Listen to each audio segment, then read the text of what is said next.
Bonjour chers internautes IGFM et d'ailleurs et bienvenue dans ce journal. Au sommaire, en conférence de presse ce vendredi, le leader de PASTEF, Ousmane Sonko, ajoute une couche sur la polémique concernant la loi sur le terrorisme.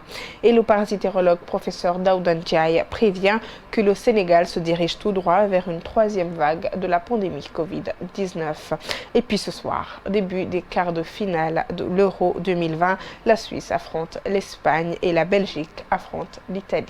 Voilà pour le sommaire. Dans quelques instants, le développement.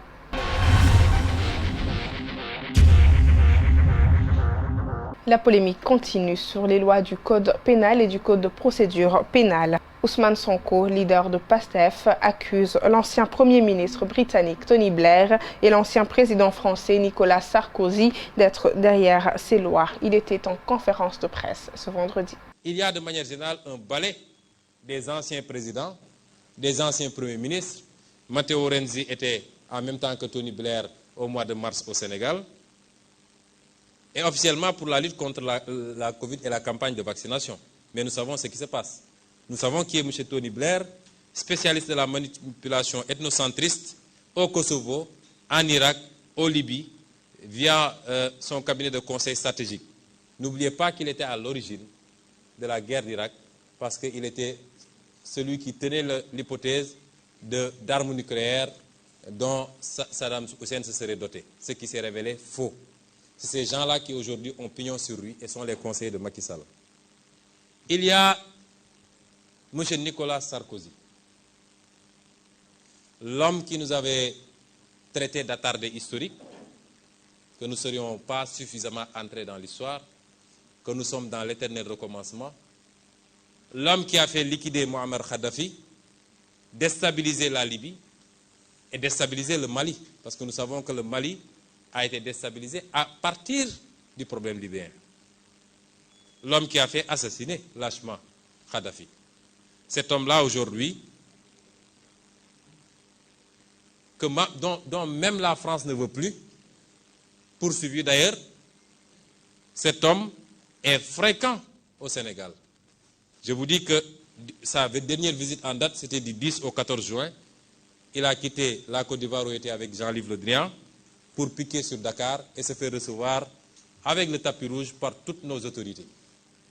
Et ces gens-là qui soufflent à l'oreille de Macky Sall. Il y a M. Jean-Louis Bruguière, ex-juge antiterroriste français, qui est aujourd'hui haut représentant de l'Union européenne auprès des États-Unis pour la lutte contre le financement du terrorisme. Il était à Dakar il y a à peine un mois, parce qu'il était à Dakar le 26 mai 2021. Ce monsieur s'est doté d'un cabinet de conseil en matière de lutte contre le terrorisme et a signé des contrats juteux un peu partout en Afrique. Il était au mois de septembre 2020 en Mauritanie pour renouveler son contrat. En réalité, c'est un spécialiste de la traque des opposants africains. Tout opposant africain est terroriste pour lui. Et il est grassement payé pour le faire. C'est ces gens-là qui soufflent aujourd'hui à l'oreille de nos gouvernants et qui sont à l'origine de toutes ces suggestions.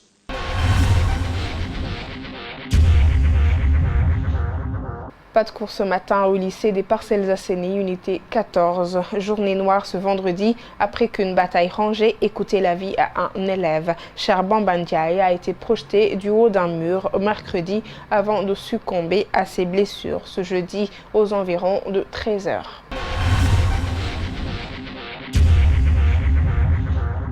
Point du jour de la pandémie Covid-19 au Sénégal. 164 nouveaux cas enregistrés ce vendredi 2 juillet 2021, dont 100 issus de la transmission communautaire et 64 cas contacts. 2 décès ont été enregistrés ce jeudi. 67 patients sont testés négatifs et déclarés guéris. 11 cas graves sont en réanimation. À ce jour, le Sénégal a enregistré 43 427 cas positifs à la Covid-19, dont 41 554 guéris et 1170 décès. 702 personnes sont encore sous traitement.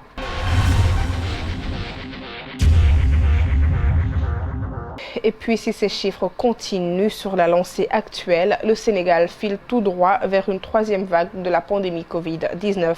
L'alerte est du parasitologue professeur Daouda Ndiaye au micro de IGFM. Malheureusement, oui, on va aller vers ça parce qu'une vague n'est rien d'autre qu'une progression exponentielle des cas pendant un temps donné sur un nombre de populations donné. Donc on a vu que la barre des 100 cas a été franchie hier ou avant-hier. Le nombre de décès également a pratiquement avoisiné les dizaines de cas en une semaine, si mes informations sont exactes.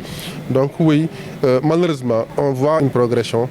Et encore une fois, si c'est maintenu, les jours à venir, on risque effectivement de plonger dans cette, comme on l'appelle, dans cette troisième vague, qui malheureusement ne pourrait pas être supportée, comme on le sait, au niveau de la population africaine.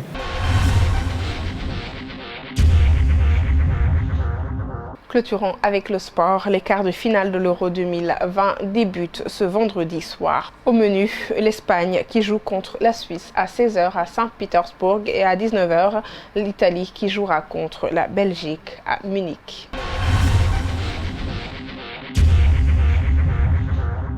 Merci chers internautes d'avoir suivi ce journal. On se retrouve lundi sur www.igfm.sn.